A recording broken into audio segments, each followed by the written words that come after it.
Hola muchachos, a continuación vamos a hablar de una propiedad extensiva. En un apartado anterior hablábamos acerca de las propiedades que dependen de la masa y las propiedades que no dependen de la masa.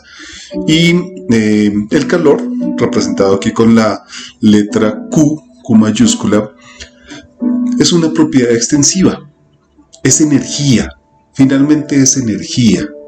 Esa energía que fluye de forma natural de un cuerpo que está a mayor temperatura hacia un cuerpo que está a menor temperatura. Ese es el sentido normal. No que no pueda haber otro tipo de flujo, sí lo puede haber, pero ya con un dispositivo termodinámico diferente. Entonces, sin más preámbulos, podemos hablar de lo que estamos diciendo. Calor, representado con la letra Q, depende directamente de la masa.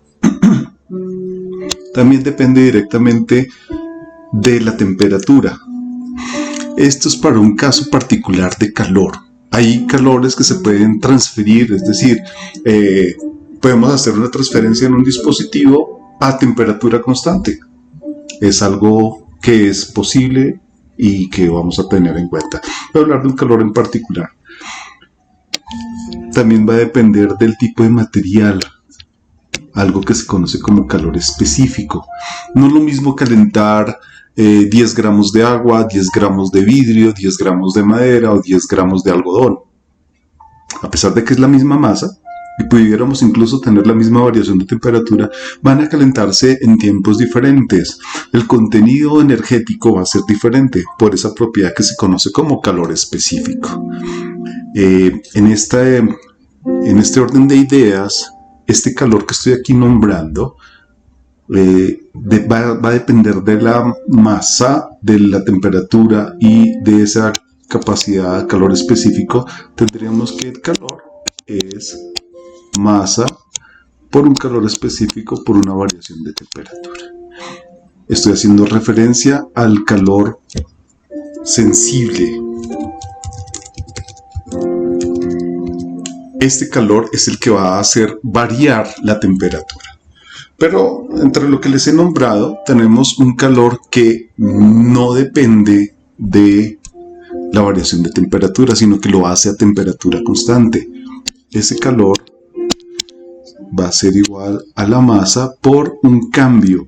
En forma general lo vamos a llamar delta de H. Este es el calor de cambio. Y para que ustedes lo visualicen mucho más fácil, es la situación de fusión o solidificación, vaporización o condensación, dependiendo del sentido hacia el cual nosotros vayamos. Una representación de estos dos calores la podemos tener muy fácilmente nosotros en un gráfico para que ustedes lo visualicen mejor. Tenemos segmentos. Voy a hacer el primer segmento. Este sería un calor. Imagínense que sacamos un trozo de hielo, unos 50 gramos del congelador, estaría a menos 19, menos 20 grados. Lo ponemos a calentar poco a poco. Se va a calentar hasta que llegue a la temperatura de fusión. A la temperatura de fusión va a empezar a hacer cambio de fase. Posteriormente, ya que se ha fundido completamente, está en fase líquida, va a experimentar un calentamiento en una sola fase líquida. Aquí podríamos tener, imagínense el mismo hielo, lo tenemos a nivel del mar para poder hablar de un rango de temperaturas. Los tenemos calentando desde 0 grados hasta 100 grados centígrados. Y después empezaría a hervir, llega a su punto de ebullición a nivel del mar. Aquí tenemos una horizontal mucho más ancha que la que teníamos inicialmente. Y por último, vamos a tener, ya que lo tenemos vaporizado, vamos a seguirlo calentando. Aquí tendríamos entonces 5 zonas diferentes. Quiero que ustedes las visualicen. La primera zona, Aquí hagámoslo más delgada esa línea. La segunda zona. Tercera zona. Cuarta zona. Y por último, la quinta. ¿Qué ocurre en estas zonas? En la zona 1, la zona 3 y la zona 5 tienen algo en común, y es que estamos variando la temperatura. Aquí tenemos temperatura contra cantidad de calor o contra tiempo. Podríamos estar graficando con doble E. Coloquémoslo como calor. No puedo calcular de forma directa el calor, sino como la sumatoria de estos 5 calores. Pero es importante aquí que distingamos entre estos 5 regiones, 5 intervalos. El primero, les estaba comentando que podemos tener temperaturas negativas, digamos menos 20 grados centígrados, y que podríamos llegar hasta 0 grados. Aquí tendremos la temperatura en grados centígrados. El calor puede estar expresado en unidades de energía, puede ser calorías, pueden ser julios o kilojulios, o la unidad inglesa, que son los BTU, British Thermal Unit. En la zona 1, la zona 3 y la zona 5 tenemos variación de temperaturas.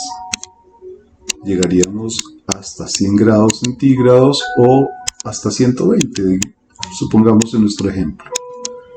120 grados centígrados.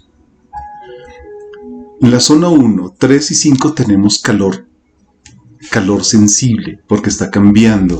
Entonces aquí podemos llamarlo Q1, sería masa, la masa del hielo, por ese calor específico como hielo, por la variación de temperatura, 0 menos 20, por ejemplo.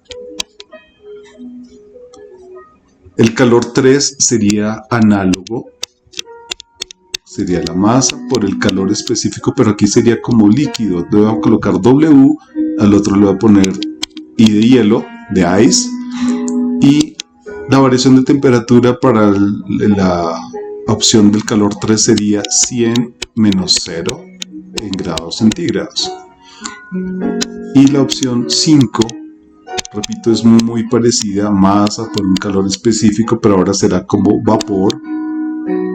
Sería la temperatura final 120 menos 100 en grados centígrados. Estos serían 3 calores sensibles porque tienen cambio de temperatura. Pero si ustedes observan las zonas que tengo en verde, se les considera como calor latente. Ocurren a temperatura constante. Entonces aquí podríamos visualizarlo mejor. Calor 2 como masa por un delta de H de fusión. Y el calor 4 como una masa por un delta de H de vaporización.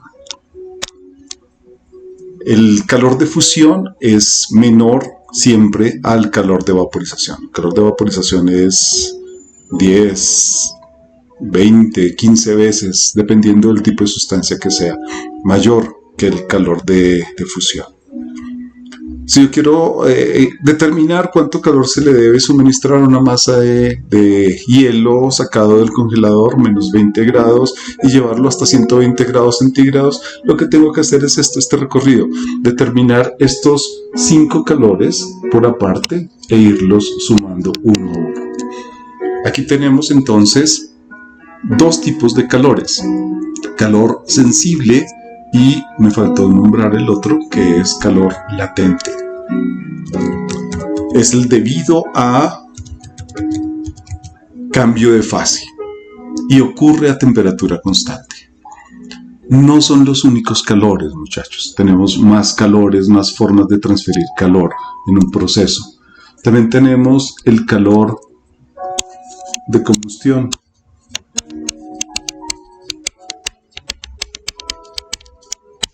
Y será una masa del combustible por el poder calorífico, PC. Ese poder calorífico va a depender de cada combustible. No es lo mismo que sea gasolina o madera o carbón. Va a depender del tipo de sustancia que estemos utilizando. Observen que aquí ya no tenemos en cuenta la temperatura. Se parece de alguna manera al cálculo que hacíamos con el calor latente, pero aquí ya estamos teniendo una reacción química como tal. Hay otros calores, sería el calor de reacción química. No lo vamos a tener en cuenta en nuestro curso, pero existe, va a ser igual a la masa por un delta de H de reacción. Podemos tener calor de mezcla, calor de dilución, calor de cristalización, diferentes tipos de calores relacionados con operaciones químicas.